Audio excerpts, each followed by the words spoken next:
오늘 민수기 1장 1절에서 54절 말씀을 가지고 다 계수되었으니 라는 제목으로 함께 말씀을 나누어 보려고 합니다. 이스라엘 백성들이 전능하신 하나님의 역사로 노예로 살아가던 애굽을 나와서 마주하게 되는 삶의 터전은 아무것도 없는 광야입니다. 물론 하나님께서 인도하실 최종 목적지는 여기 광야가 아니라 가나안 땅이죠. 젖과 꿀이 흐르는 땅이고 그래서 모든 것이 풍족한 땅. 그렇지만 그 목적지까지 가는 과정 속에서 이스라엘 백성들이 반드시 지나야 하는 곳이 바로 광야였던 것입니다. 누구나 반가워하지 않는 땅이고 기뻐하지 않는 길이지요. 그래서 실제로 이스라엘 백성들도 그 광야에서 틈만 나면 뭘 했어요? 애굽에서 노예 생활하던 자신들을 구원해 주신 하나님께 감사했나요? 그 하나님을 찬양했나요? 아니요. 아니요. 불편하고 부족하고 없는 것들에 대해서 불평했어요. 물이 없다. 고기가 없다. 막 길이 거칠다. 그래서 자기들을 애굽에서 구원해내신 하나님을 틈만 나면 원망했던 것입니다. 그만큼 광야라는 환경이 내가 받은 구원의 감격을 잊어버리게 할 정도로 거칠었고 그래서 고생스러운 그런 환경이었던 것입니다. 그렇지만 하나님께서는 당신께서 구원하신 백성들이 그 거칠고 정말로 고생스러운 광야의 그 길을, 그 과정을 지나가기를 원하셨어요. 왜 그렇게 인도하셨습니까? 그 길을 걷는 과정 속에서 그 백성들과 새로운 관계를 시작하신 하나님께서 낮에는 구름 기둥으로 그리고 밤에는 불 기둥으로 함께 하시면서 그 백성들을 한 걸음 한 걸음 인도하고 지키시는 것을 그 백성들이 경험하고 또 날마다 하늘에서 만나를 내려서 먹이시는 것, 반석에서 물을 내어 먹이시는 것을 경험하게 하고 또 그 거친 광야를 살아가면서도 신발이나 옷이 낡아지지 않고 병이 나지 않고 이방 민족이 공격하는 중에도 안전하게 살아가는 것을 경험하면서 인생의 모든 것들이 하나님으로부터 나오는 것이구나를 알게 하시는 것입니다. 그래서 그 백성들이 살아가는 모든 날 동안에 자기 자신을 의지하거나 보기에 좋은 다른 어떤 것을 의지하는 것이 아니라 자신들을 구원하신 하나님을 경외하는 사람들이 되도록 하시기 위해서 그 광야를 아무것도 없는 그 광야를 거칠은 그 광야의 길을 지나게 하신 것입니다. 여러분 모세의 인생에 있어서 하나님께서 지나게 하신 이런 광야의 삶 정말로 모세를 하나님의 사람으로 살려내고 세워낸 이런 광야의 시간이 언제입니까? 애굽에서 왕자의 신분으로 모든 것을 가지고 모든 것을 배우고 모든 것을 누리며 살았던 40년의 시간입니까? 아니죠. 그 애굽에서 그 모든 것이 많았던 그 애굽에서 도망가서 아무 연고도 없는 미디안 광야에서 홀로 살아남기 위해서 몸부림쳤던 40년의 삶이 바로 모세에게 있어서 그 광야의 시간이었습니다. 그러면 다윗의 인생에 있어서 하나님께서 지나게 하신 이런 광야의 시간, 정말로 다윗을 하나님의 사람으로 이스라엘 백성들을 사랑하는 목자로 왕으로 살려내고 세워냈던 이런 광야의 시간은 언제였습니까? 자기를 죽이려는 사울로부터 도망가고 숨고 또 도망가고 숨고 하면서 보냈던 10여 년 정도의 시간. 예수님께도 이런 광야의 시간이 있었습니다. 언제였습니까? 예수님께서 공식적인 사역을 시작하시기 전에 40일 동안 금식하시면서 광야에 머무신 것. 마가복음의 기록을 보면 이렇게 기록을 하는데요. 마가복음 1장 12절입니다. 성령이 곧 예수를 광야로 몰아내신지라. 성령이 곧 예수를 광야로 몰아내신지라.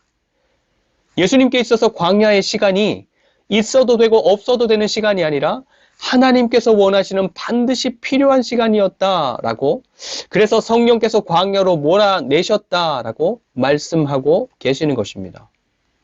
그러면 우리 그리스도인들에게는 어떨까요? 이런 광야의 시간이 필요할까요? 당연히 필요합니다. 그리고 우리가 살아가는 지금 이 땅에서의 삶이 바로 그 광야의 시간입니다. 물론 가나안 땅이 상징하는 것처럼 이 세상에는 우리 삶에 필요로 하는 것들이 널려 있고 우리가 가진 것들도 뭐 부족하지는 않습니다. 하지만 우리가 살아가는 이 세상이라는 환경은 우리가 하나님의 자녀로서 살아가는 데 필요한 것들을 공급해 주지는 못합니다. 그렇기 때문에 하나님의 자녀로서 살아가는 이 땅에서의 삶 역시도 모든 것이 넉넉한 가나안 땅에서의 삶인 것과 동시에 아무것도 없는 광야에서의 삶인 것입니다.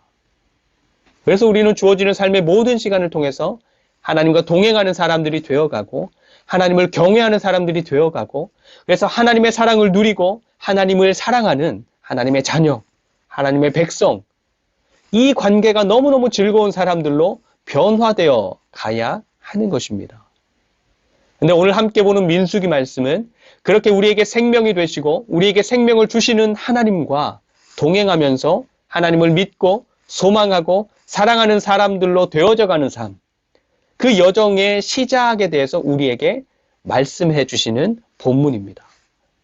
먼저 1절과 2절 말씀을 함께 보도록 하겠습니다. 1절과 2절. 이스라엘 자손이 애굽 땅에서 나온 후 둘째 해 둘째 달 첫째 날에 여호와께서 시내 광야 회막에서 모세에게 말씀하여 이르시되 너희는 이스라엘 자손의 모든 회 중 각 남자의 수를 그들의 종족과 조상의 가문에 따라 그 명수대로 계수할지니. 아멘. 지금 이스라엘 백성들은 애굽을 나와서 시내산이 있는 광야에 머물고 있습니다. 그곳에서 하나님과 이스라엘 백성들은 계약을 맺었죠. 그래서 이제부터 이스라엘 백성들과 하나님은 나는 너희들의 하나님, 너희들은 나의 백성이라는 그 관계, 다른 말로는 구원이죠. 구원받은 백성의 삶을 시작하게 된 것입니다.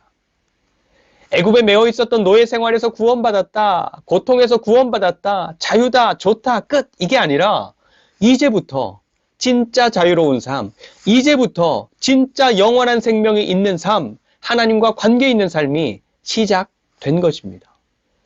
그래서 이제 하나님과 함께 걸어가는 광야에서의 삶을 어떻게 걸어야 할지를 가르쳐 주시는 것인데 그 첫 번째 준비가 바로 계수인 것입니다. 계수. 근데 하나님께서 어떤 사람의 숫자를 세워라 하시는지가 중요한데 3절입니다. 3절. 이스라엘 중 20세 이상으로 싸움에 나갈 만한 모든 자를 너와 아론은 그 진영별로 계수하되. 아멘. 예수님을 믿어서 세상의 어떤 것들에 매여서 살아가는 노예 같은 삶이 아니라 거기로부터 구원받은 하나님의 자녀가 되었다. 그 세상으로부터 자유로운 사람이 되었다. 영원한 생명을 가진 사람이 되었다라는 것이 이제부터 꽃길만 걷습니다 라거나 모든 일에 형통한 삶이 된다거나 이러한 말이 아니라 이제 싸움에 나갈 만한 사람이 되었다라는 말이 되는 것입니다. 싸움에 나갈 만한 사람이 되었다. 그래서 에베소서에서도 그리스도인들의 삶을 어떻게 설명합니까? 에베소서 6장 12절 13절 말씀인데 우리의 씨름은 혈과 육을 상대하는 것이 아니요 통치자들과 권세들과 이 어두움의 세상 주관자들과 하늘에 있는 악의 영들을 상대함이라. 그러므로 하나님의 전신갑주를 취하라. 이는 악한 날에 너희가 능히 대적하고 모든 일을 행한 후에 서기 위함이라. 아멘. 이 세상에서 주어진 삶을 끝까지 예수 믿는 사람으로 살아내기 위해서는 싸워야 할 것이 있다는 것입니다. 믿지 않는 사람들과 싸우라는 말이 아니라 우리가 예수 믿는 사람의 삶을 소홀히 하고 외면하고 포기하거나 버리도록 만드는 문화, 법, 질서, 일 등등과 싸워야 되고 또 눈에 보이지는 않지만 틈만 보이면 노리고 찾아와서 우리의 믿음 생활을 방해하는 악한 영들과의 싸움을 싸워야 된다. 이제 우리의 삶에 이런 싸움이 시작되었다. 이제 우리는 이런 싸움을 싸워야 할 사람이 되었다라는 것입니다. 여러분 이런 싸움을 잘 싸우고 있습니까? 아니 여러분들은 우리가 그리스도인으로서 살아가는 삶의 현장을 이런 시선으로 보고 있습니까? 예수님이 제자들을 모아놓고 얘들아 내가 십자가를 져야 한다. 죽어야 한다. 라고 말씀하셨을 때 베드로가 안 됩니다 주님. 그렇게 하실 수 없습니다. 하면서 그 앞을 막아섰죠. 그때 예수님께서 그렇게 막아서는 베드로를 향해서 무엇이라고 말씀하셨습니까? 사탄아 내 뒤로 물러가라. 그리고 요한복음의 기록을 보면 요한복음 13장 2절 말씀인데 예수님의 이런 말씀들과 사역의 방향을 마음에 들어하지 않았던 유다의 마음에 마귀가 예수님을 팔려는 생각을 넣었다라고 말씀하고 있습니다. 여러분, 우리는 하루에도 엄청나게 많은 생각들을 합니다. 지금도 여러분들의 생각 속에 많은 생각들이 있죠. 수시로 엄청난 생각들이 지나가고 합니다. 가룟 유다도 그날에 엄청나게 많은 생각들을 했을 것입니다.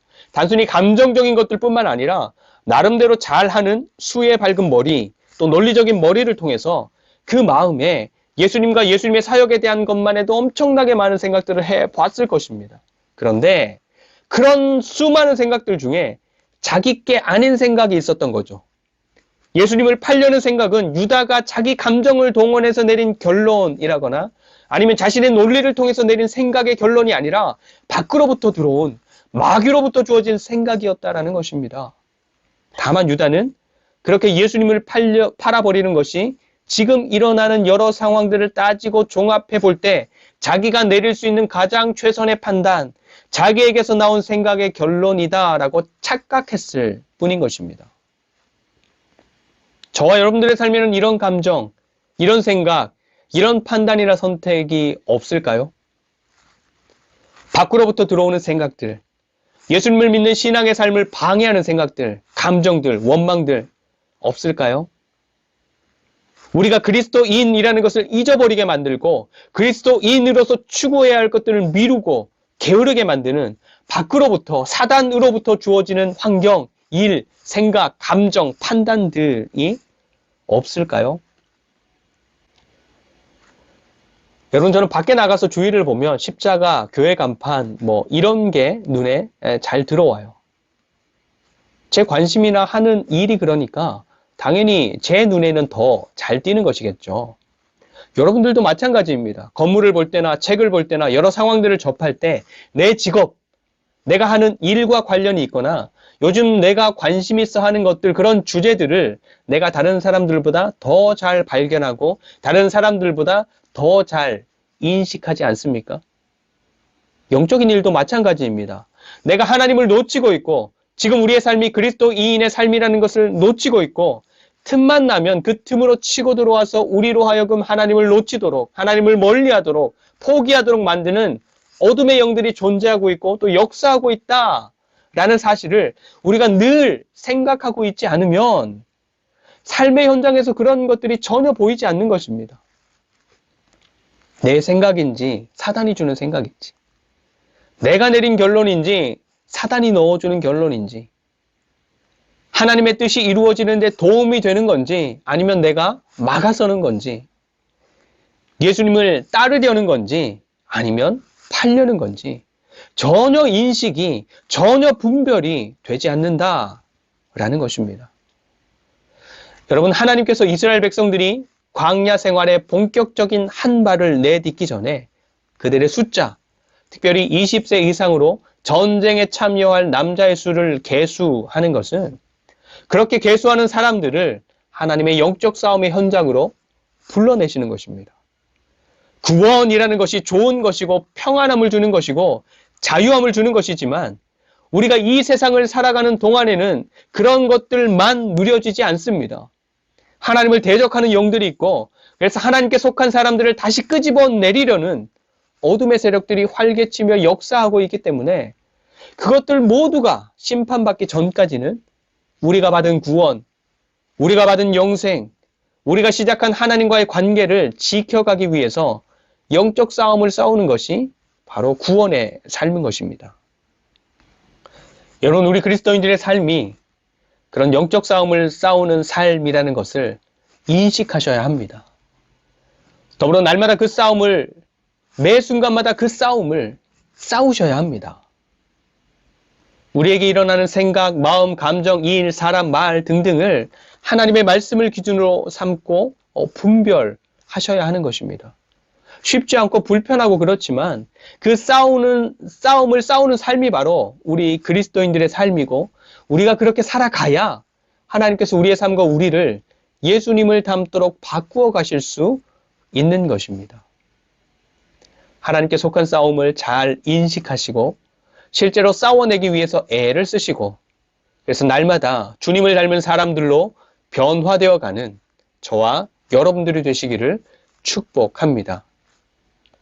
그리고 이어지는 말씀들을 좀 정리해 보면 4절부터 16절까지는 온 이스라엘 백성들을 계수하는데 각 지파의 리더들이 함께 하도록 하십니다.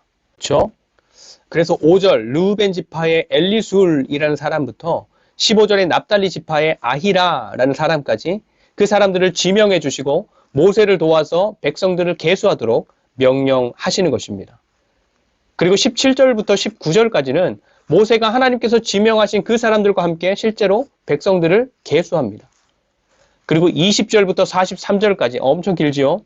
각 지파에서 계수된 사람들, 20세 이상으로 싸움에 나갈 만한 사람들의 숫자가 몇 명인지를 각 지파별로 자세하게 기록을 합니다. 그리고 44절에서 46절까지는 총정리. 그래서 계수된 전체 숫자가 몇 명이에요? 60만 3,550명이라고 정리하죠. 사실 성경을 읽어가는 후대의 우리 같은 사람들에게는 별로 필요 없어 보이는 그런 정리죠. 이런 숫자들. 어디다 써먹습니까? 그런데 성경은 자세하게 그리고 꼼꼼하게 놓치지 않고 그 이름과 숫자를 기록하는 것입니다. 여러분 찬양에도 그런 가사가 있지만 성경에 기록된 하나님께서 싸우라 하시는 싸움은 우리의 싸움이 아니라 늘 하나님의 싸움이었습니다. 그래서 그 싸움을 싸워가는 백성들에게 필요한 것은 싸움의 능력이나 강력한 무기, 더 많은 군대 이런 게 아니라 하나님을 향한 순종이었어요. 하나님의 말씀에 순종하는 그 백성들에게 하나님께서는 늘 승리를 주셨던 것이죠. 그래서 반대로 하나님의 백성들이 하나님이 아니라 다른 것을 의지하거나 하나님께서 그 백성들 가운데 거하시지 못하도록 백성들이 하나님의 말씀을 무시했을 때는 여지없이 실패를 맛보게 하셨던 것입니다. 그런데 여러분, 하나님께서 하나님의 백성들에게 요구하시는 싸움이 하나님의 싸움이고 싸움의 모든 승패 또한 하나님께 달려있지만 그럼에도 불구하고 우리 하나님께는 하나님의 싸움을 위해서 서 있는 하나님의 백성들 하나하나가 너무너무 귀하고 소중하다라는 것을 이런 자세한 기록과 정리를 통해서 보여주시는 것입니다. 여러분, 하나님이 나를 아실까요? 하나님을 믿지 않는 사람들은 논외로 하고서라도 지금까지 얼마나 많은 사람들이 하나님을 믿었습니까? 그리고 지금도 얼마나 많은 사람들이 하나님을 믿고 있습니까? 그런데 당신의 백성들의 삶을 헤아려서 선한 길로 인도하시는 한 분 하나님께서 그 많은 사람들을 정말로 다 알고 계실까요? 정말로 그 모든 사람들을 동일한 크기의 사랑으로 사랑하시고 동일한 섬세함으로 헤아려 주시고 품어주시고 지켜주시고 인도해 주실까요? 하나님을 향해서 품은 나의 작은 마음, 작은 결단, 순종 이러한 것들을 정말로 알아주실까요? 네, 알아주십니다. 전부 기억해 주십니다. 오늘 말씀에 우리는 누군지도 모르는 사람들의 이름을 하나하나 기록하신 것처럼 그리고 또 각 지파별로 사람들의 숫자를 세세하게 그리고 낱낱이 세어서 그 숫자를 전부 기록한 것처럼 하나님은 당신의 싸움을 싸우기 위해서 부르신 모든 사람들을 전부 기억해 주시고 그 사람들의 존재와 그 사람들의 수고와 그 사람들이 하나님을 향해서 품은 작은 마음, 작은 결단, 작은 노력까지도 전부 알아주시는 것입니다. 여러분, 우리가 사랑할 때 내가 사랑하는 그 사람에게서 내가 얻을 수 있는 가장 큰 감격, 가장 큰 선물이 무엇입니까? 많은 돈입니까? 아니면 비싼 선물? 아니면 내가 갖고 싶었던 무엇? 이런 것들입니까? 그런 것도 좋지만 그것보다 더 내 마음, 내 마음을 가득 채우는 감격과 기쁨은 그 사람이 나를 알아주는 것 아닙니까? 그 사람이 나를 알아주는 것. 내 마음을 알아주고 내 생각과 행동을 이해해주고 받아들여주고 내 삶을 기억해주고 하나님과의 관계에서 이 기쁨과 감격이 회복되어지고 깊이 누려지는 은혜가 가득하기를 축복합니다. 근데 여러분 마지막 47절부터의 말씀을 보시면 레위인들은 계수되지 않아요. 그렇죠? 레위인들. 하나님께서 그 백성들을 계수하시는 것이 굉장한 의미를 담고 있다라는 것을 알게 되니까 계수되지 않는 레위인들이 좀 안 되어 보이기도 하는데, 사실 레위인들을 향한 하나님의 부르심은 따로 있었습니다. 50절이죠. 50절. 그들에게, 레위인들이죠. 그들에게 증거의 성막과 그 모든 기구와 그 모든 부속품을 관리하게 하라. 아멘. 하나님께서 거하시는 성막과 거기에 사용되는 모든 기구를 관리하게 하고, 백성들이나 다른 외부 사람들이 하나님을 함부로 대하지 못하도록 하나님과 백성들 사이에서 다리 역할, 그리고 하나님께서 거하시는 성막을 구별하는 벽과 같은 역할을 위해서 그들을 따로 부르셨던 것입니다. 여러분, 우리는 이 세상을 혼자서는 살아갈 수 없죠. 생산하는 사람도 있고, 무엇인가를 만들어내는 사람도, 키우는 사람도 있고, 지키는 사람도 필요하고, 치료하는 사람도 필요하고, 질서를 유지하는 사람도 필요하고, 법을 집행하는 사람도 필요하고, 정말로 다양한 분야에서 다양한 일을 하는 사람들이 서로 자신의 자리를 지키면서 서로 어우러질 때 이 세상이 유지되고 운영되어 가는 것입니다. 마찬가지로 하나님의 백성된 공동체도 그렇게 움직여가고 운영되는 것입니다. 하나님께서 부르시는 자리가 다른 거예요. 누가 더 잘나고 못나고, 누가 더 이제 뭐 값어치 있고 그렇지 못하고, 이런 것이 아니라 부르신 자리가 각각 다르다라는 것입니다. 그래서 지휘자들은 지휘관들의 자리에서, 싸움에 나가야 하는 사람들은 싸우는 자리에서, 또 터전을 지키고 운영하는 사람들은 그 자리에서, 또 성막을 관리하며 백성들을 대신해서 하나님께 나아가는 사람들은 그 자리에서 최선을 다할 때 하나님의 아름다운 공동체, 영광스러운 교회로 점점 더 견고하게 세워져 가게 되는 것입니다. 여러분, 하나님께서 부르신 여러분들의 자리는 어디입니까? 여러분들의 자리. 하나님 나라를 위해서 나를 불러내시는 자리는 어디입니까? 내가 속한 가정에서, 교회에서, 일터에서, 하나님께서 나로 하여금 책임지게 하시는 자리, 일, 그것은 무엇입니까? 우리가 기억할 것은 하나님께서 나를 불러 세우시며 자리를 주시고 그에 맞는 일을 주시고 책임을 지우시는 것은 막 하나님이 나를 얼검해서 노예처럼 부려먹겠다 이런 뜻이 아니라, 그 자리와 그 일과 그 책임 속에서 내가 가장 나다워질 수 있고, 내가 가장 건강하게 자라날 수 있고, 하나님을 깊이 알 수 있기 때문에 우리를 그 자리로, 또 그 일로 부르시는 것입니다. 2023년 첫 주일입니다. 올 한 해 우리들 한 사람 한 사람을 다 계수하여 부르시는 분이 누구신지, 그리고 우리를 부르시는 자리가 어디인지가 잘 깨달아지고, 그래서 그 부르심 속에서 하나님과 깊이 사귀고 동행하며, 그래서 하나님을 누리고 하나님 안에서 하나님의 빚어내심을 따라 변화되어가는 복된 삶을 살아내시기를 간절히 축원드립니다. 기도하겠습니다. 하나님, 하늘둥지 교회가 새로운 한 해를 시작합니다. 하나님께서 친히 인도자가 되어주시고 하나님께서 선장이 되어주심에 늘 든든히, 그리고 평안히, 그리고 담대히 주어진 삶들을 살아내고 감당해야 할 교회의 사명 또한 잘 감당하게 하여 주시옵소서. 참으로 어려운 시기를 하나님을 더욱 의지하고 우리의 연약함을 도우시고 우리를 위해 간구하시는 성령님으로 충만하여 날마다 승리하는 삶을 살아가게 하여 주시옵소서. 감사드리며 우리의 주인 되시는 예수 그리스도의 이름으로 간절히 축복하며 기도드립니다. 아멘.